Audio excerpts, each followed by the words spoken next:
Welcome to Chillin' 101. We hope this video helps.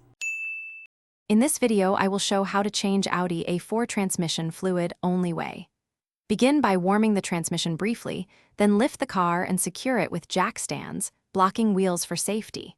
Gather tools, a drain pan, new filter, and the correct fluid type and quantity. Work on a cool surface and keep rags handy for spills. Take your time, follow torque specs, and dispose of old. Warm the transmission slightly to help fluid flow, then position a drain pan under the drain plug or transmission pan.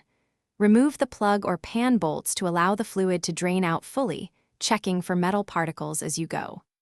Clean the pan and magnet, replace the filter if applicable, and fit a new crush washer or gasket. Reinstall the plug or pan and tighten bolts to the proper torque. Use the specified Audi fluid and pour in the recommended amount through the fill port or dipstick tube, working slowly to avoid overfilling.